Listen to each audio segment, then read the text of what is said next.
Merci au moment qui m'envoie des étoiles et des cœurs. Que Dieu vous bénisse. Aujourd'hui, on va parler un tout petit peu de procrastination. Pourquoi? Parce que on entre dans une période extrêmement importante de l'année. Et vous savez, parfois qu'on ne comprend pas l'importance ou la puissance d'une saison, on peut jouer avec ça. Et tu dois comprendre qu'il y a des saisons qui handicapent fortement. Mais alors, quand je dis fortement, ce sont des tueurs de l'année. Il y a des saisons dans l'année avec lesquelles tu ne peux pas jouer, ma soeur. Il y a des saisons de l'année. S'il te plaît, je t'en supplie. Tu sais, il y a des saisons de l'année où tu peux procrastiner. Ça n'a pas vraiment... Ça a un impact, mais ça a un impact modéré. Mais il y a des saisons où quand tu procrastines, je te garantis que ça met toute ton année down. Ça handicape toute ton année. Ce n'est pas une partie de ton année, c'est que ça détruit ton année. Il y a des saisons de ta vie que quand tu loupes, en particulier l'été, beaucoup d'entre vous allez m'entendre parler de l'été parce qu'on est dans la période d'été. Et vous voyez, hier j'étais en train de lire un livre et c'est un très bon livre. En tout cas, c'est le livre de quelqu'un de très célèbre. Je ne vais pas vous donner le titre parce qu'on se connaît ici. Je vais éviter de vous donner le titre en attendant que vous allez lire tous les livres que je vous ai recommandés pour que je vous donne le titre de celui-ci. Hello Eliane, comment vas-tu? Et vous savez, dedans, il parlait de l'été en fait. Et ça m'a interpellée parce que je me suis dit, oh, en fait, j'essaie de leur dire des choses et parfois je me dis, waouh, et ce monsieur, c'est vraiment une personne qui est bougrement riche. Vous voyez. Donc quand j'ai lu ça, je me suis dit, waouh, en fait, si tu es là et que tu as toutes ces clés-là et que tu n'appliques pas, c'est que vraiment, je ne sais pas ce que je peux faire pour toi. Donc, je ne sais pas si je peux lire un extrait. D'accord. Il dit, je vais vous expliquer ce qu'il dit à propos de... Non, peut-être on va commencer et après je vais lire peut-être un extrait. Et dedans, il parlait de la fourmi, ou il parle de la fourmi en fait. Il dit que la fourmi a deux particularités. Il dit les fourmis sont uniques. Déjà, il dit on pourrait apprendre des grands principes philosophiques. L'un des plus petits sujets du royaume animal, le principe de la fourmi. La Bible précise que les gens, plus particulièrement les gens paresseux, auraient un intérêt à observer la fourmi. Donc, si tu souffres de procrastination, va faire une étude sur la fourmi. Ça, c'est un secret que je te donne. Si tu souffres de procrastination, va t'asseoir, achète un livre sur la fourmi, sur comment fonctionne la fourmi, sur le fonctionnement d'une fourmi, et tu le lis. Ou va sur Google, tu tapes le fonctionnement de la fourmi, tu tapes tout ce qu'il y a à savoir sur la fourmi. Ça va beaucoup t'enseigner. En plus de ce que je vais te dire aujourd'hui. Merci à toutes celles qui taguent des personnes. Merci de m'aider à partager. On n'est pas encore assez nombreux. Aidez-moi à taguer des personnes. Aidez-moi à taguer des personnes. Merci au moment qui m'aide à taguer. Ok? Donc, qu'est-ce qu'il dit? Il dit les fourmis sont uniques. Pour deux raisons. La première, une fourmi n'abandonne jamais la partie. Écris dans ce chat, je n'abandonnerai jamais. Écris-moi ça dans ce chat. C'est qu'il y a des choses il y a des révélations qui doivent te faire te lever de ton siège. Tu dis, mais si la fourmi qui est le plus petit du règne animal, lui, il n'abandonne pas. Moi, pourquoi je vais abandonner? Pourquoi tu dois abandonner? Quelle est cette situation qui fait en sorte que tu veux abandonner? Pourquoi tu dois abandonner? Il dit la fourmi, la particularité de la fourmi, c'est que la fourmi est résolue, ma soeur, à ne jamais abandonner. La fourmi a décidé que son histoire va compter sur la terre. Quelles que soient les difficultés, les challenges, la fourmi dit, moi je n'ai pas l'intention d'abandonner. Moi je n'ai pas l'intention d'abandonner. Je n'ai pas l'intention de laisser tomber. Je n'ai pas l'intention de laisser tomber. Ça c'est la fourmi. Donc parfois quand tu lis des trucs, tu te dis, waouh, c'est le règne animal. Oui, c'est le règne animal, ma soeur, mais ça nous enseigne. La Bible dit, va vers la fourmi. Va vers la fourmi. Paresseux, apprends d'elle. Ah bon? La fourmi a un enseignement? Oui, la fourmi a un enseignement. La fourmi a des leçons à te donner. Il dit, va vers la fourmi. Et il dit, les particularités de la fourmi, c'est que les fourmis sont uniques. Donc, tu n'as pas besoin... Regarde, il dit, les fourmis sont uniques pour deux raisons. Coucou Kelly, comment vas-tu? La première raison, c'est que la fourmi n'abandonne jamais. Lorsqu'une fourmi est en route vers une destination, si vous mettez un obstacle à travers son chemin, elle essaiera de passer par-dessus. de le contourner. Si vous enlevez l'obstacle, elle continuera son chemin. Si vous mettez un autre obstacle en travers de sa route, la fourmi essaie de trouver un autre moyen par-dessus et en dessous, autour. Combien de temps une fourmi continuera-t-elle à essayer jusqu'à ce qu'elle meure? La fourmi n'abandonne jamais. Waouh! Mais dans ce chat, pour moi, je n'abandonnerai jamais. La vie n'est pas faite que de sourire. La vie n'est pas faite que de périodes de joie. Il y a la période des joies, il y a la période de pleurs. Tout ça, ça participe à te construire. Mais regarde, il dit, va apprendre. C'est que la Bible t'informe que la souris, la fourmi que tu vois là, c'est un enseignement pour ta vie. La fourmi n'abandonne jamais. Elle est la plus petite, la plus lente. Celle que quand tu marches, même tu regardes la fourmi, tu dis, mais on peut t'écraser. Mais c'est celle qui n'abandonne jamais. C'est celle qui ne laisse jamais tomber. Hello Rosette, comment vas-tu? C'est celle qui ne laisse jamais tomber. La première particularité de la fourmi. La Bible dit que la fourmi n'abandonne jamais, ma soeur. Tu es assis tous les jours. Oh, ce commerce-ci. Oh, cette tâche-ci. Oh, ce mariage. Oh, maman. La fourmi n'abandonne jamais. C'est pas moi qui le dis, hein. Je suis en train de lire un livre. La fourmi n'abandonne jamais. Et c'est un homme riche qui a écrit. Donc, ça, au moins, on peut écouter. Parce que si c'est moi, là, vous allez dire que c'est parce que moi, je passe le temps à bavarder. Donc, écoutons au moins. Et il dit la deuxième leçon, d'accord, que cette fourmi nous enseigne, c'est quoi? La deuxième raison pour laquelle les fourmis sont uniques. Devinez ce que les fourmis préparent tout l'été. C'est lui qui dit, vous avez deviné l'hiver. Et combien une fourmi amassera-t-elle durant l'été en vue de son hiver? Eh bien, autant qu'elle peut. Intelligent, n'est-ce pas? Intelligent, n'est-ce pas? Riche ou pauvre? La différence n'est pas l'argent gagné, mais plutôt ce que vous faites de cet argent. Est-ce que vous êtes une fourmi? Il dit la fourmi deux choses. La fourmi a compris que elle est résiliente. Elle est résolue à arriver à la destination qu'elle s'est fixée. Quand je disais ça, j'ai souligné. Si vous voyez mon livre, il est souligné parce que je me suis dit, waouh, les fourmis sont uniques parce qu'elles n'abandonnent pas. La fourmi, c'est le seul animal. Tu montes, tu descends, tu mets quoi sur son chemin, elle va contourner. Quel est l'obstacle qu'il y a devant toi qui fait en sorte que tu t'arrêtes? La Bible dit, regarde, en été, comme on est en été là, ça va me permettre de vous parler de cette période, de mettre dans nos têtes, si c'est pas encore entré, que en été, tu ne peux pas être assise à la maison en train de me raconter que tu vas en vacances. Hein? Laisse les gens qui sont déjà accomplis, ma soeur, aller en vacances. Toi, tu as les problèmes. Avant que les vacances n'aient sonné là, tu es la première qui a déjà planifié ta destination. On te dit que les vacances là, l'été là, c'est la période où d'aller apprendre chez la fourmi. D'aller laisser que la fourmi t'enseigne. Je dis ça ici pour ceux qui viennent de nous rejoindre. Achetez un livre qui parle de la fourmi. Lisez sur les fourmis. Je vous dis la vérité. La Bible dit que même la nature nous enseigne. En bon entendeur, la fourmi que tu vois là, elle t'enseigne. C'est elle que tu écrases. Mais la Bible dit, va vers la fourmi. Ne te dis pas, moi je suis un homme, je suis doté de sens. Ton common sense là, la Bible te dit d'aller apprendre de la fourmi avec. Parce que dans ce domaine-là, la fourmi est plus intelligente. La fourmi a plus de sagesse. La fourmi a plus à t'apprendre que ce que tu es en train de faire. En été, quand les gens se bronzent au soleil, la fourmi dit, hey, ça c'est une période d'opportunité pour ma vie. Ça c'est une période d'opportunité pour mon hiver, pour mon octobre, mon novembre, mon décembre, mon janvier, mon février. Maman, c'est maintenant que tu planifies ta période d'hiver. Est-ce que tu sais ça?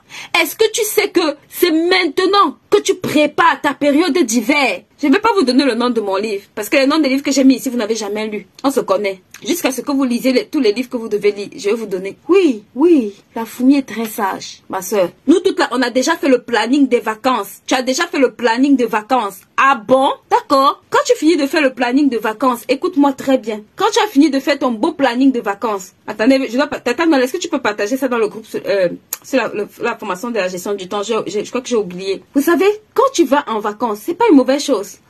Mais il y a s'il te plaît, si tu comprends ce qui se passe pendant certaines saisons, peut-être tu ne comprends pas. La Bible dit que nous là, on doit apprendre à discerner les temps et les saisons. Il y a des saisons dans l'année, ma soeur. Il y a des saisons dans l'année où tu dois être concentré.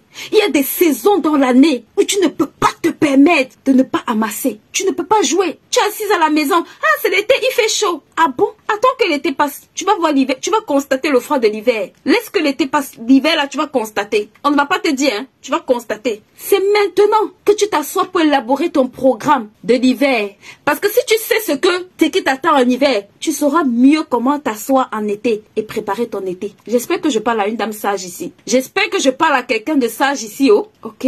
Si tu sais que l'hiver arrive, la Bible dit que tant que l'été et l'hiver, c'est deux saisons qui vont toujours se succéder. Ne prie pas pour que l'hiver n'arrive. L'hiver va toujours arriver. Si tu vois l'été, sache que ça a été précédé par l'hiver et que ça sera suivi par l'hiver. Donc, chaque période que tu vois est un indicateur pour la période d'après. Si on te dit qu'en été, tu amasses pour l'hiver, demande-toi en hiver de combien est-ce que j'ai besoin. De combien est-ce que tu as besoin? Quelles sont les ressources qui te font en hiver? C'est en accord avec ces ressources-là qu'en été, tu t'assois, tu travailles. Sérieusement. Sérieusement. Beaucoup là, vous asseyez en début d'année, vous planifiez vos vacances. Est-ce que vous planifiez les opportunités de la période d'été?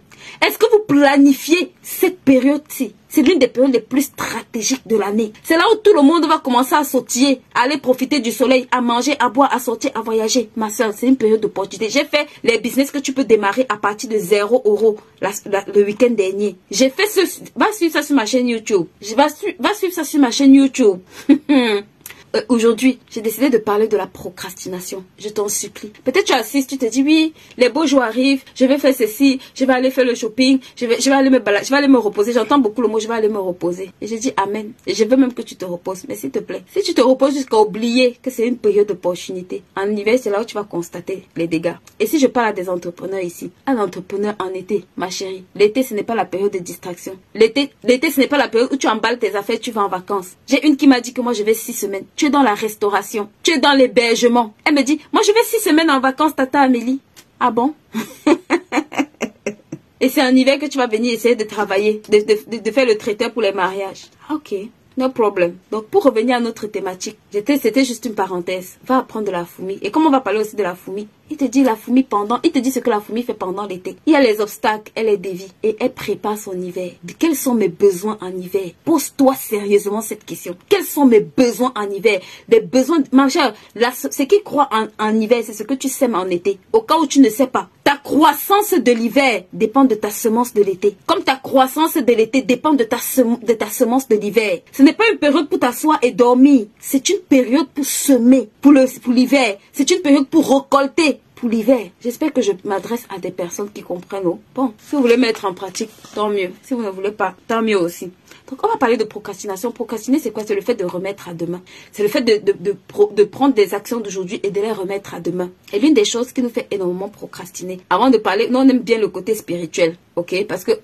Parce qu'on aime bien se décharger. C'est vrai que dans des familles, tu vas voir des chemins répétitifs. Très souvent, quand vous avez des parents qui procrastinent, et beaucoup de parents sont dans la procrastination et ils le transfèrent à leurs enfants. Il faut dire ce qui est. Beaucoup de parents, je vais faire demain. Je n'ai pas demain, le demain là, ils apprennent à leurs enfants à faire demain. Mais je vais vous dire encore, là où le vrai problème de la procrastination commence, c'est que tu n'as pas compris que le temps est une ressource spirituelle.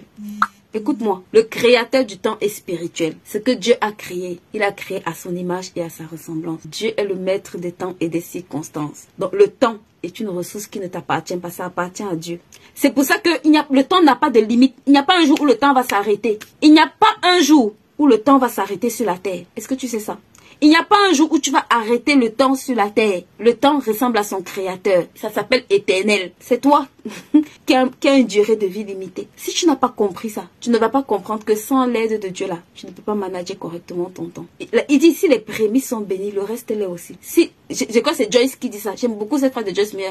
Elle dit si tu donnes 10% à Dieu, Dieu bénit 90%. Elle dit ça. Donc elle dit que le matin, quand elle se lève là, elle va passer du temps avec le Seigneur. Parce que si elle donne la première portion de son temps à Dieu, Dieu bénit sa journée pour qu'elle puisse faire le reste. Ça, c'est un secret gratuit que je te donne. Parce qu'elle a compris que la ressource là appartient à Dieu. Le fait même que tu te lèves le matin, c'est une grâce de Dieu. C'est pas parce que on n'est pas péché. Nous, tout ça, on est rempli de péchés. Donc, c'est même pas la peine de dire, c'est parce que moi je ne pêche pas, c'est parce que moi je suis saint. Ça, c'est des foutaises. Nous, tous sommes des pécheurs, ma soeur. C'est la grâce de Dieu qui fait en sorte que tu te lèves chaque matin. C'est la grâce. Mais dans ce chat, j'ai la grâce de Dieu. C'est une grâce. J'ai la grâce, ma soeur, de me lever ce matin. Je n'ai pas payé. Ce n'est pas parce que je suis meilleure que quelqu'un d'autre que ce matin je me suis levée et la personne ne s'est pas levée. No way. C'est la grâce. C'est la bonté de Dieu, c'est tout. C'est parce que je n'ai pas encore fini ce qu'il a prévu que tu fasses peut-être sur cette terre. Mais c'est la grâce. C'est la grâce de Dieu, j'ai la grâce. Donc, quand Dieu te gracie et tu arrives sur la terre, tu gaspilles son temps. Je vais t'expliquer ce qui va se passer pour que tu puisses quitter aujourd'hui définitivement la procrastination. Définitivement, hein. Je dis bien, définitivement. Si tu es connecté à ce live, continue à attaquer des femmes. Tu dois quitter définitivement cette histoire-là. Il n'y a rien de bon là-dedans. Parce que la procrastination, ma soeur, t'empêche de réaliser les rêves de Dieu. Les projets pour lesquels Dieu a prévu que tu arrives sur cette terre. La procrastination t'empêche. Paul peut dire à la fin de sa vie, j'ai fini ce que j'avais à faire. Est-ce que toi et moi, si on prend notre to-do list là, on peut même seulement c'est que même si on te dit que tu vas mourir, même tu te dis, hey, est-ce que j'ai fini ce que j'ai à faire? C'est chaud.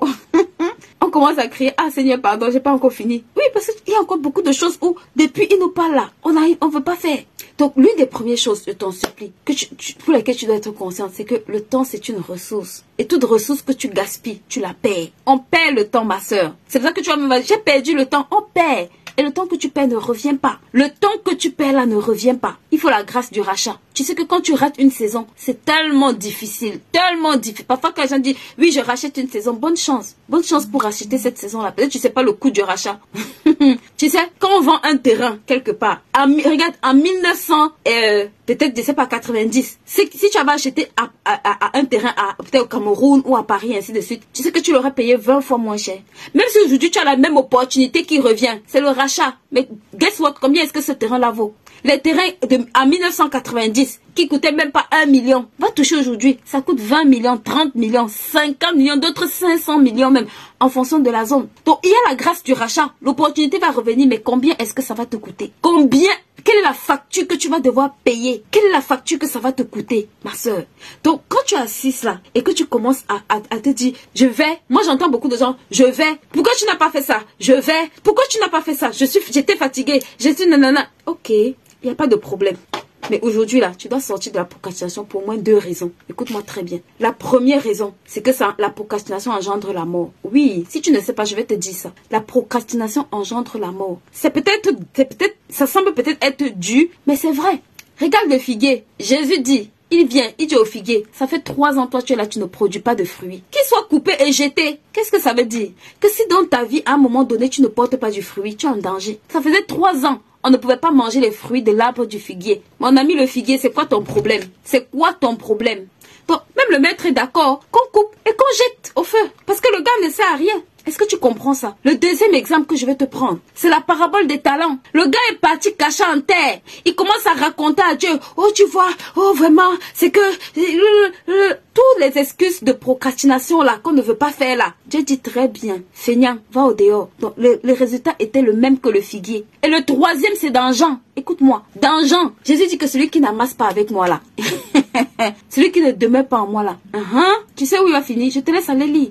Quand tu vas lire dans Jean, tu vas voir. Le résultat est le même, ma soeur. Donc ça, c'est des choses, ça c'est juste tes 3 petits trucs là pour introduire, pour te montrer que tu ne peux pas jouer en fait. Moi j'entends les gens, oh oui, je procrastine, hein, ah, vraiment. Et puis dans sa tête c'est normal. Mais ce que tu ne comprends pas, c'est que ça te coûte très cher. Peut-être tu n'es pas morte naturellement, mais les projets que tu transportes, ma soeur, depuis des années, les opportunités qui passent à côté de toi, les difficultés dans lesquelles tu es, le nombre de personnes que tu aurais pu sauver, que tu aurais pu venir en aide. Parfois tes enfants même ne sont pas capables d'aller à l'école correctement parce que financièrement c'est compliqué. Les relations que ça aurait dû te créer, est-ce que tu peux voir à combien de niveaux est-ce que ça peut te causer du tort?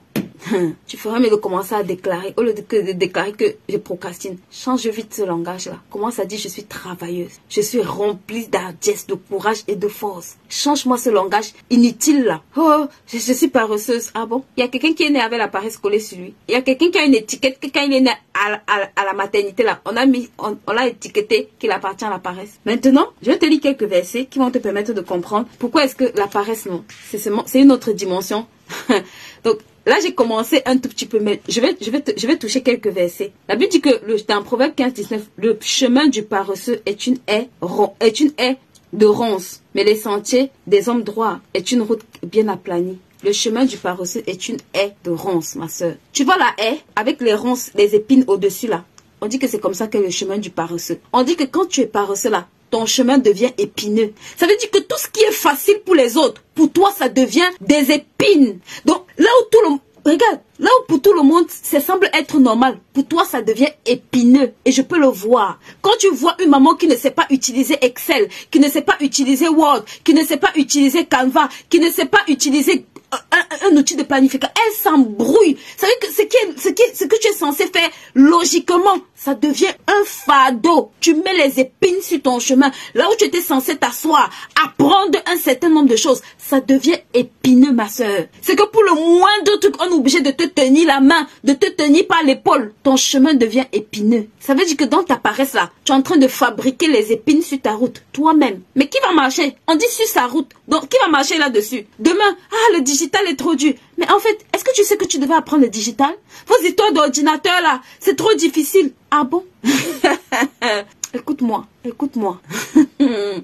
Peut-être tu ne sais pas ce que tu es en train de semer. La Bible te dit que c'est comme une haie de ronces. Si tu découpes un peu une haie, tu marches dessus. Pendant une journée, tu vas voir. Donc, c'est pour dire que la multiplication des douleurs que tu vis dans ta vie là, c'est lié à la paresse. C'est lié au fait que tu devais apprendre des choses. Tu devais te former, tu devais côtoyer certaines personnes. Ma soeur, il faut que tu quittes cette catégorie là. Il n'y a rien de bon là-dedans. Déclare, je suis travailleuse. Mets ça dans ce chat pour moi. Je suis travailleuse. Partage sur ce live. Il y a beaucoup de femmes qui, je vous assure, j'ai même pas beaucoup, des milliers de femmes qui jouent avec cette histoire là. Le jour où tu vas comprendre ça, ma soeur.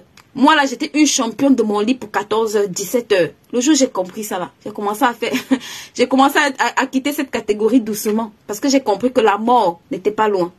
La deuxième chose que tu vas apprendre, d'accord, à propos du paresseux. La Bible dit que le paresseux plonge sa main dans le plat, mais il ne la ramène pas dans sa bouche. Ah bon? Il plonge la main. Donc, quand le gars se trouve au milieu des opportunités, il a la main là-dedans. Mais pour ramener, c'est là où il se plaint. Oh, je n'ai personne pour faire mon YouTube. Je n'ai personne pour m'empaqueter les produits. Je n'ai personne pour me montrer comment. C'est ça là. On te dit que le paresseux plonge la main dans le plat. Mais ramener dans sa bouche devient difficile. Parce que les compétences pour ramener dans sa bouche là, il était en train de jouer avec. Ça t'explique beaucoup de choses. Hein. Ça t'explique beaucoup de choses, ma soeur.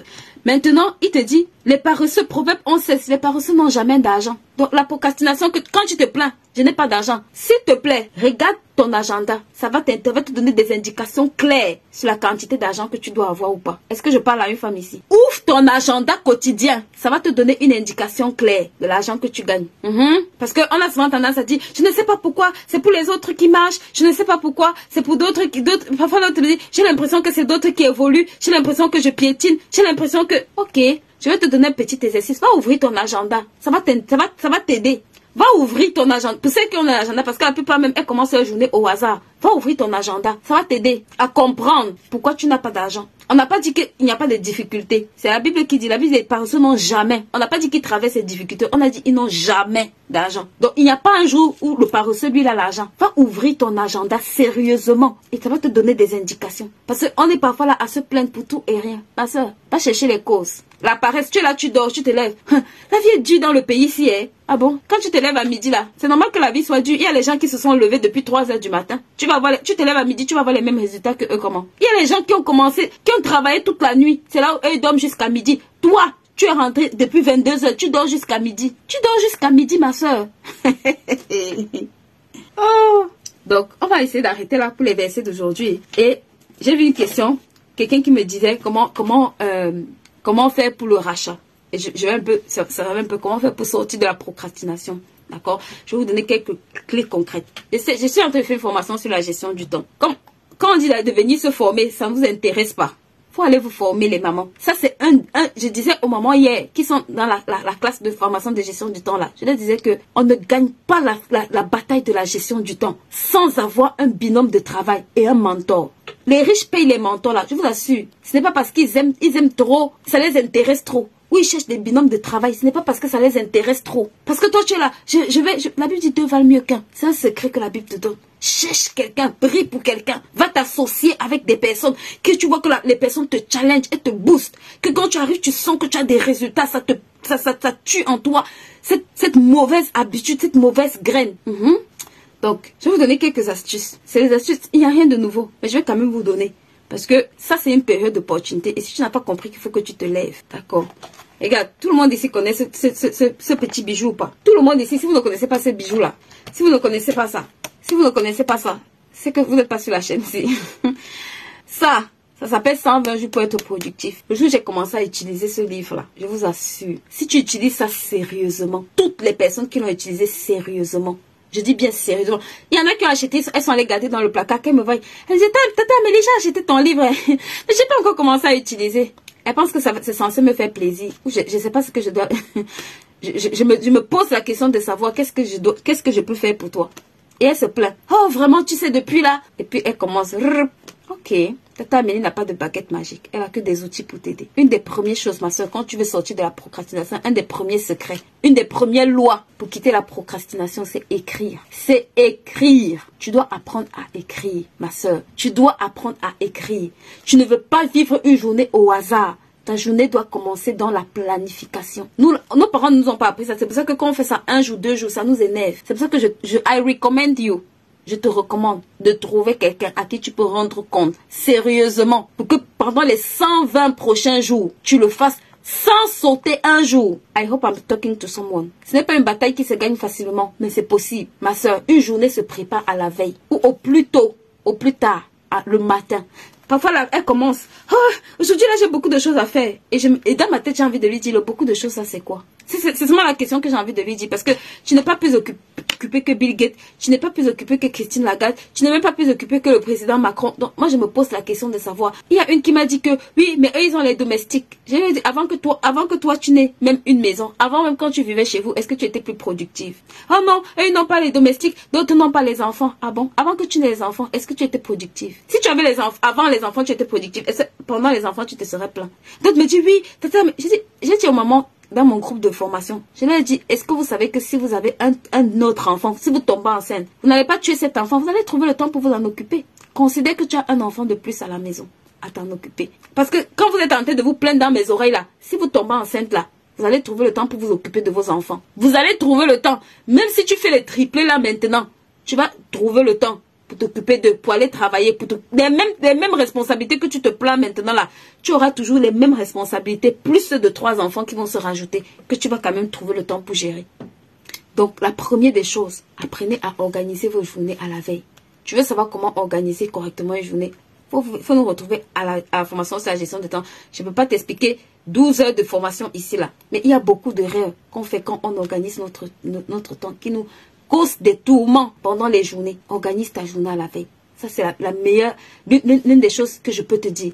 Il y a la règle des 2 minutes que je peux te donner d'appliquer comme conseil. Maman, toute tâche qui te prend 2 minutes, fais-le dans l'immédiat. J'ai le courrier à lire. Prends le courrier et lis.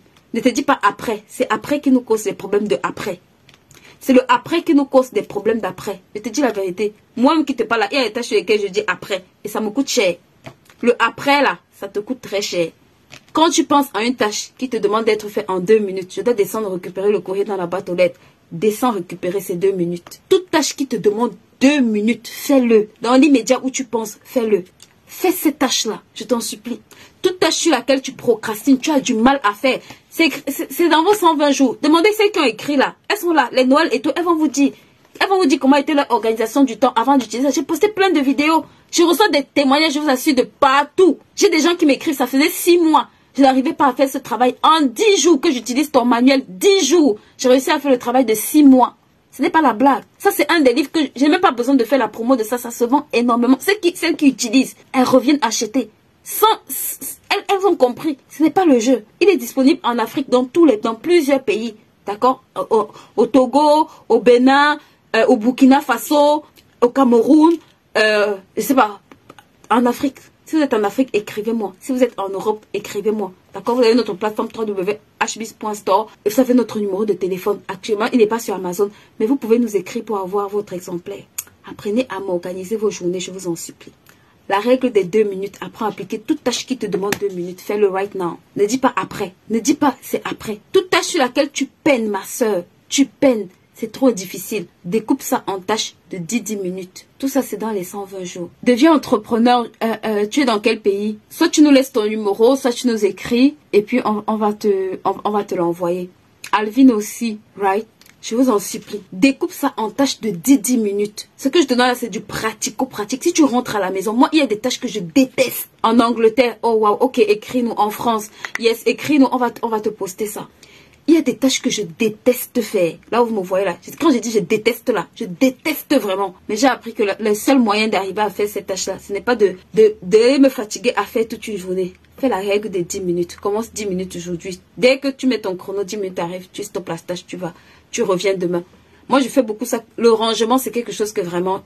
quand je pense que je dois ranger, je sens que ça me dresse les poils. Donc, la règle des 10 minutes, là, c'est parfait. Si tu commences à plier tes jupes, plie 10 minutes. Tu laisses. Demain, tu reviens, tu plies. Tu vas te rendre compte qu'en une semaine, en 10 jours, tu as fini de faire ta garde-robe sur laquelle, depuis des siècles et des siècles et des siècles, là, il n'y avait pas d'évolution. Les mamans qui me passent toutes les journées à la cuisine, là, faut arrêter ça. Je disais aux mamans hier dans le groupe, là, je les disais, la femme sage avait des servantes. Le fait de tout faire, ce n'est pas la sagesse, hein. Vous savez ça? Parfois, tu la vois là, oh non, je suis en train de tout faire. Elle pense qu'elle, en fait, elle pense qu'elle est en train de réaliser des exploits, qu'elle t'informe qu'elle fait des exploits. La Bible dit que la femme sage, elle donne des instructions à ses servantes. Une servante dans une maison fait quoi? Mettez-moi les tâches des servantes là. Tu dis que, ok, si tu es dans le WhatsApp, écris-moi s'il te plaît. Deviens entrepreneur, écris-moi. Ou écris à Noël. Anne-Marie aussi, écris-moi s'il te plaît. J'ai pas tous les numéros enregistrés dans le WhatsApp, donc écrivez-moi, d'accord? Ça va me permettre d'avoir vos numéros et de pouvoir prendre des adresses pour l'expédition. Tu dois apprendre à déléguer, maman. Tu n'es pas un robot pour essayer de tout faire.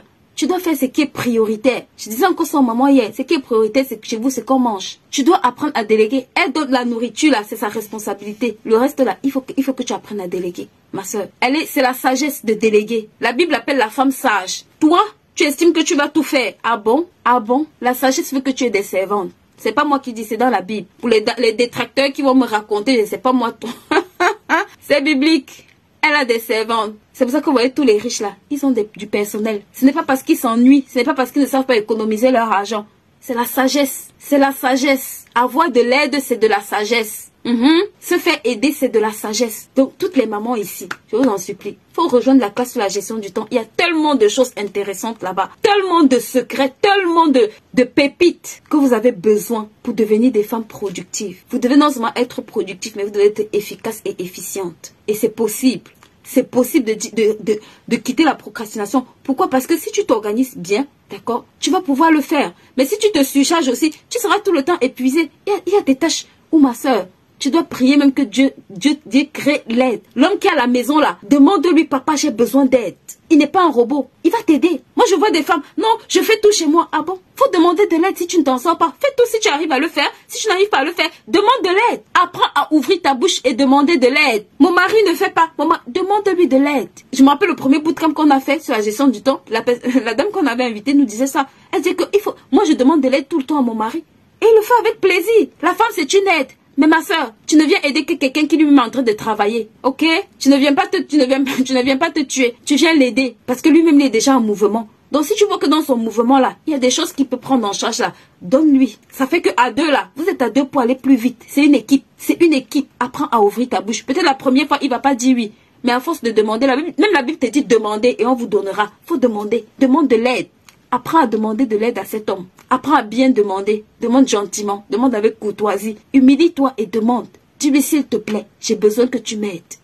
J'ai besoin que tu fasses telle tâche, telle tâche. J'ai besoin que tu m'aides. Même s'il ne va pas faire dans l'immédiat, reviens encore. Prie pour ça. Porte ça en prière et prie pour ça. Et continue. Ma soeur, quand tu vas faire les choses là, tu vas te rendre compte que tu as assez de moyens pour payer du personnel, de l'aide. Tu vas te rendre compte que tu peux payer ton personnel pour t'aider. Même si la personne n'est pas full time, la personne pourra payer 2 fois, 3 fois, faire un grand ménage chez toi, ça te libère 15 heures. Il y a des moments qui nettoient de 15 heures à 20 heures la maison. Ça va te permettre de gagner 15 heures de temps. Dans un mois, c'est énorme. Dans une semaine, c'est énorme. Multiplie ça dans une année. Je te dis même pas le nombre. Multiplie ça fois 10 ans. Tu vas voir le nombre de temps que tu as. D'accord? Donc, l'une des choses qui va vous aider vraiment à vaincre la procrastination, c'est ces petites clés-là. Je sais pas si, j'ai pas envie de trop durer parce que c'est pas...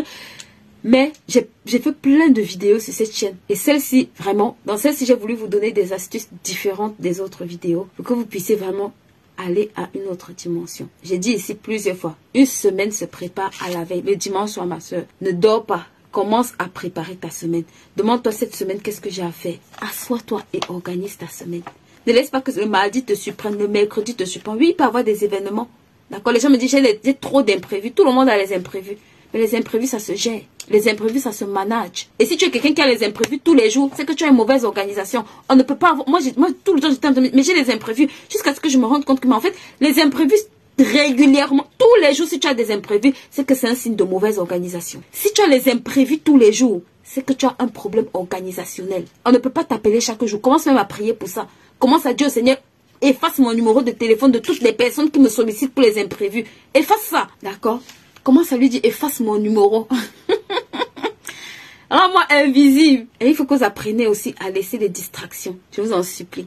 Là, je disais aux mamans que les études montrent que quand tu es concentré pour un travail et que tu quittes ce travail-là pour aller, d'accord, faire autre chose, surtout quand tu as tes blocs temps de travail et que tu dois faire un travail pour lequel tu dois être concentré, ça te demande 15 minutes de concentration à nouveau.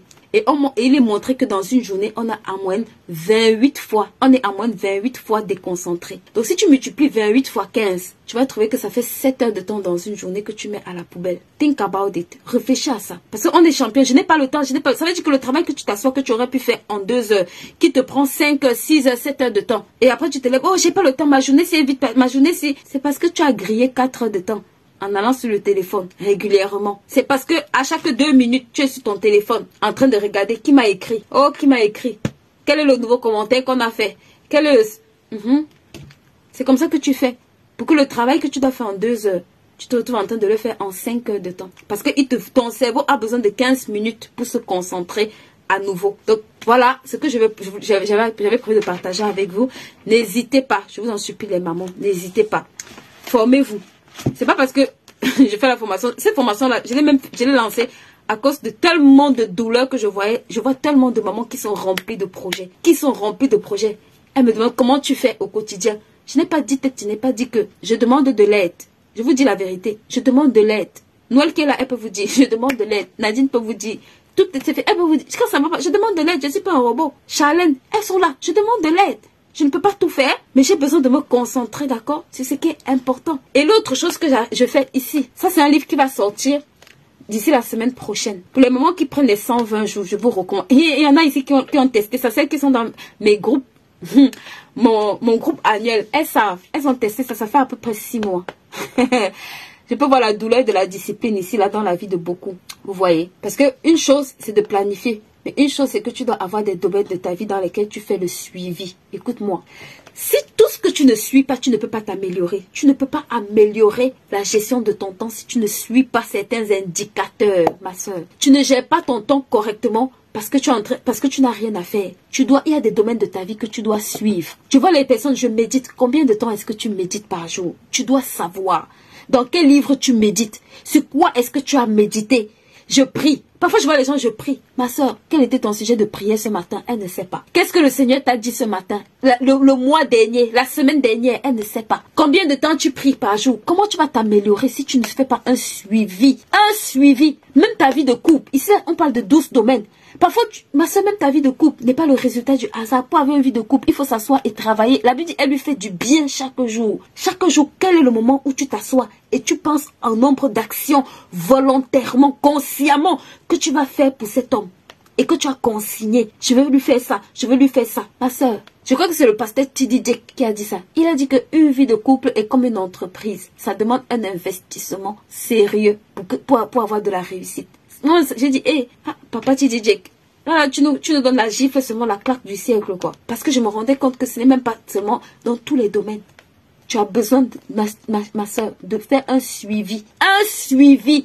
On ne s'améliore pas dans un domaine où on n'a pas d'indicateur de suivi. Tu ne peux pas améliorer ta vie de couple si tu ne suis pas le nombre d'actions que tu fais chaque jour. Tu ne peux pas améliorer ta vie de prière si tu ne sais pas combien de temps tu pries chaque jour, ma soeur. Les thématiques sur lesquelles tu pries régulièrement révèlent les exaucements aussi que tu vas voir dans ta vie. Quel est l'exaucement que tu veux? Je m'assois et j'ai fait un suivi. Hey, c'est sérieux, hein? On améliore. C'est même pas moi qui dis. C'est Darren Hardy qui le dit. Il dit que tout ce que tu ne suis pas, tu ne peux pas l'améliorer. Tu ne peux pas l'améliorer. Tu veux améliorer ta santé, ton alimentation.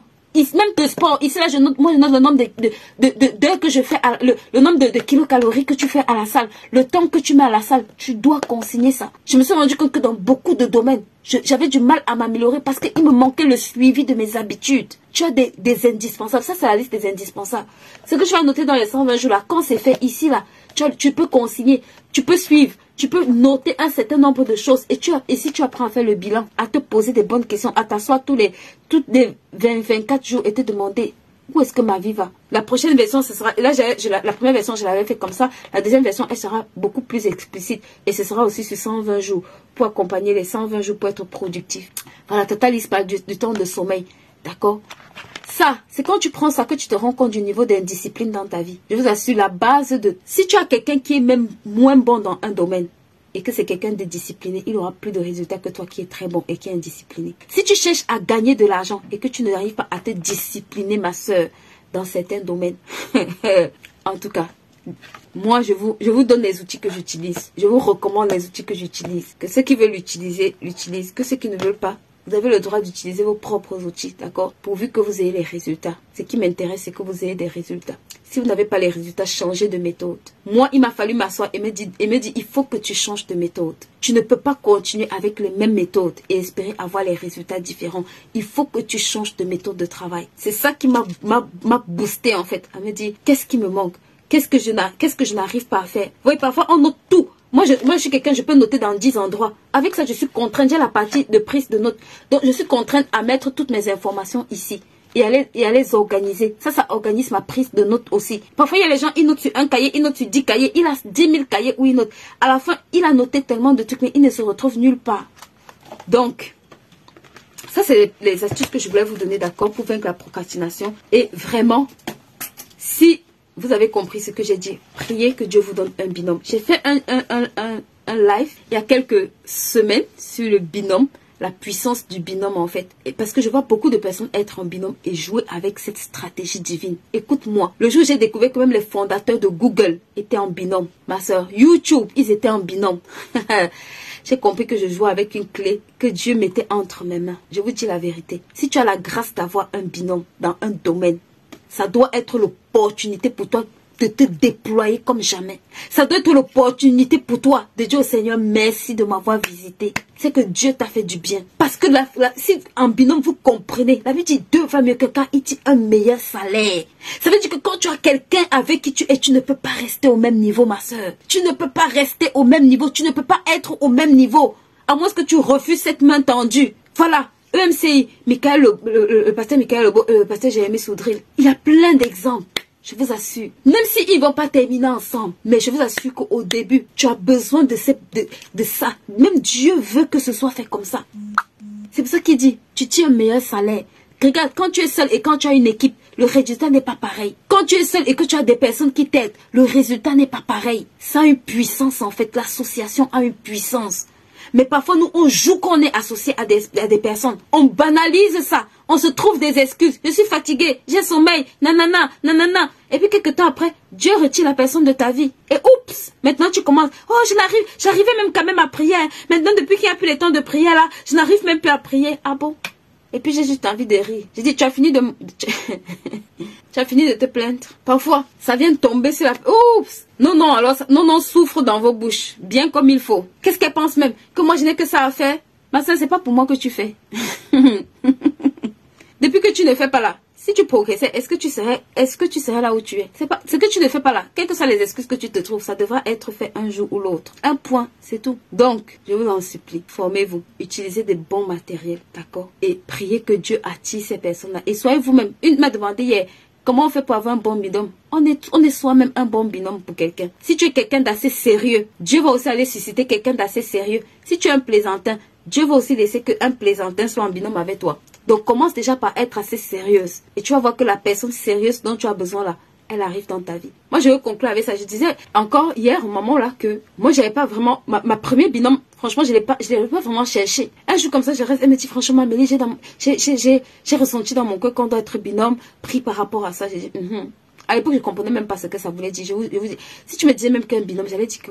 Moi, je l'ai dit aussi naïvement. J'ai dit, bah écoute, tu sais, ok, j'ai compris. J'ai tapé 2 mois ou 2 mois et demi. Je calculais même plus la fille. Jusqu'à ce que je commence à tourner en rond. Et que Dieu me dise, toi, est-ce que tu te rappelles qu'il y a quelqu'un qui t'a parlé du binôme? Je dis, ah, mais Seigneur, une fois, la deuxième fois, il est revenu. Quelqu'un t'a parlé du binôme. J'ai pris mon téléphone. Je lui ai dit, Miss, c'est ok. On va bosser en binôme. Je vous assure qu'en 4 mois, en 4 mois, c'était extraordinaire. Je ne sais pas si on a fait 4 ou 6 mois. En moins de 6 mois de binôme, j'avais sorti mes 4 premiers livres. Non, j'avais sorti mes 6 premiers ouvrages. Si je ne dis pas de bêtises. Comprenez ce que je suis en train de vous dire. C'est des secrets que je donne dans mes classes de formation seulement. Ce matin, je ne sais même pas sur quel pied je me suis levée. Mais appliquez ça. Parce que quand on vous donne là, ça reste dans vos téléphones. 2 jours après, ça ne vous intéresse plus. Vous revenez dans l'inbox des gens. 2 valent mieux qu'un. La prière d'accord. La Bible dit si 2 personnes s'accordent pour demander quelque chose dans la prière. Ma soeur, si Dieu te donne une binôme de prière, tu es en train de jouer avec, comme je vois les mamans jouer avec là. 2 valent mieux qu'un. Il y a des sujets pour lesquels, ma soeur, juste parce que tu es avec quelqu'un, tu dis accordons-nous pour cette situation, ma soeur. Le ciel s'ouvre. Demande à Paul et Silas. Ils étaient à 2 en prison. Ils adoraient. Les portes de la prison se sont ouvertes. Tu comprends ça? La Bible dit si 2 personnes se mettent en accord dans la prière, Dieu lui-même valide. Il y a des situations pour lesquelles tu ne prieras pas seul. Il y a des situations pour lesquelles tu as besoin d'appeler quelqu'un pour lui dire, ici là, il faut que tu m'aides. Il faut qu'on se mette en accord. Prie pour moi. Prions ensemble pour ce sujet. Prions ensemble pour ce sujet. C'est un sujet où je sens que j'ai besoin d'être assisté. Prions ensemble. Si tu joues avec les binômes dans ta vie, écoute-moi, si tu joues avec un binôme que Dieu t'envoie, tu es en train de passer à côté d'une bénédiction extraordinaire dans ta vie. Je te dis la vérité, hein, ce n'est pas une blague. Parfois on lit, on ne comprend pas la profondeur des choses. La Bible dit que le sage écoute, que le sage écoute, et il augmentera quoi? Son savoir. Que le sage écoute. Si tu es ici et tu écoutes ce que je t'ai dit que la période c'est une période d'opportunité. Je t'ai dit que l'été c'est une période d'opportunité, mais c'est qu'on est préparé, qu'on saisit la période d'opportunité. Ça peut être l'opportunité pour plusieurs personnes et toi tu es assis là, ça passe devant toi comme si de rien n'était parce qu'il te manque que la préparation. C'est pour ça que je prends le temps de bavarder ici pendant 1 heure, 2 heures chaque jour. Va sur ma chaîne YouTube, il y a plein de vidéos là-dessus, s'il te plaît. Les replays sont sur notre chaîne YouTube, HBIS. Le replay sur le binôme là, va t'asseoir et écoute ça. Les mamans qui ont écouté ça, je t'assure que c'est l'un des meilleurs lives avec lesquels Dieu nous a visités sur cette page. Je te dis la vérité, moi-même c'était un très grand enseignement pour moi. C'était une telle bénédiction pour moi ce live. C'était une telle bénédiction pour ma vie. Parce que je me rendais compte que waouh, Seigneur, tu peux propulser quelqu'un comme ça. La Bible dit que le fer aiguise le fer. Le fer aiguise le fer. Le fer aiguise le fer. Tu as besoin d'être aiguisé. Quel est le fer que Dieu va utiliser pour t'aiguiser? Pourquoi tu joues avec quelqu'un que Dieu envoie dans ta vie pour une saison où Dieu veut te faire du bien? La personne ne sera pas parfaite. On n'a pas dit qu'elle va être parfaite. On a dit qu'elle vient t'aiguiser. On a dit qu'elle vient te propulser. On a dit qu'elle vient t'aider à avoir de meilleurs résultats. J'ai même pas envie de parler du mentorship aujourd'hui parce que si je parle de ça, je crois que vraiment, on va rester là jusqu'à demain. Peut-être ce sera... Dites-moi quelles sont les thématiques de live. D'accord, quand je parle, qui vous intéressent, peut-être sur lesquels on reviendra. On a déjà une liste, mais si je parle et que vous avez des sujets de thèmes qui vous reviennent, laissez-moi savoir, ok, on pourra en parler, on pourra les aborder ensemble. Je vous en supplie. Un des secrets pour sortir de la procrastination. Si tu as quelqu'un à qui tu rends compte, si tu as assez de respect, moi, il y a des gens sur ma vie, que quand la personne me texte seulement, mon cerveau se redresse. Vous comprenez, non? Mon cerveau, si je perdais le nord, dès que je vois le message, mon cerveau se redresse. Tu dois avoir des personnes comme ça dans ta vie. Que quand tu vois le message de la personne, ça redresse ton cerveau. Ça, c'est des personnes importantes, ma soeur, pour lesquelles tu dois prier. Ça va te discipliner. Des personnes qui te disent ça doit être fait pour demain. Demain, c'est fait.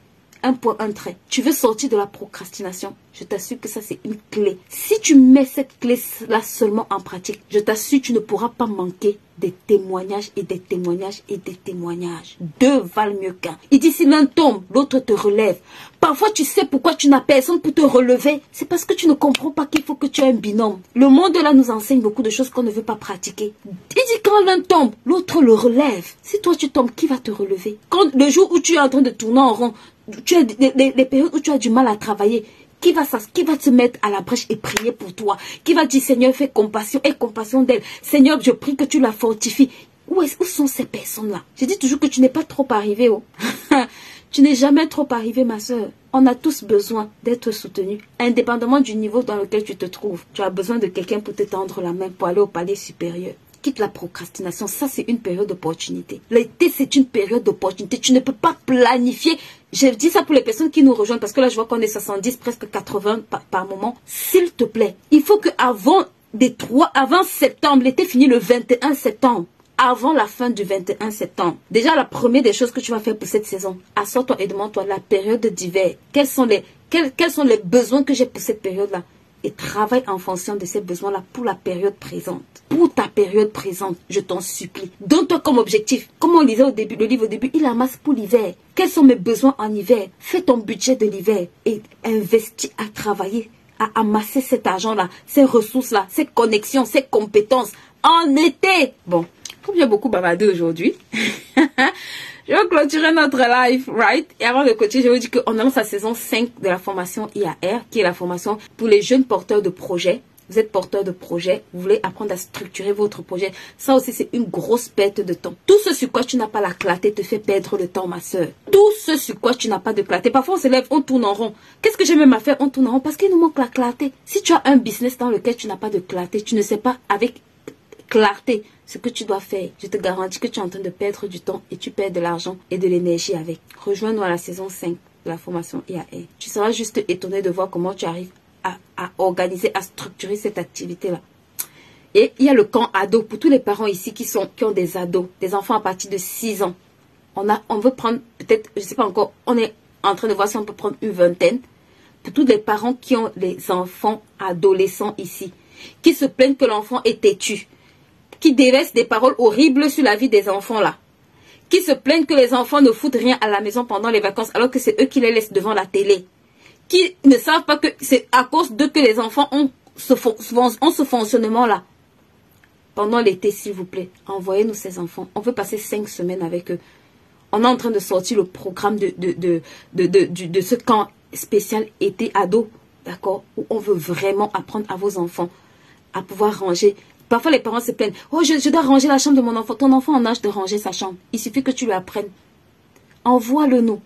Ton enfant est en âge de pouvoir mariner la nourriture à la maison, de pouvoir faire des tâches, de pouvoir passer l'aspirateur. Il peut faire énormément de choses. Ton enfant est en âge où tu dois comprendre quels sont ses dons et ses talents. Ton enfant est en âge où il doit apprendre à lire et à prier. Ton enfant est en âge où tu dois pouvoir lui parler de sexualité. Ton enfant est en âge où il doit apprendre un certain nombre de choses, ma soeur. Le programme est tellement vaste que envoie-le nous seulement pour les 5 prochaines semaines, à partir du 15 juillet jusqu'au 20 août.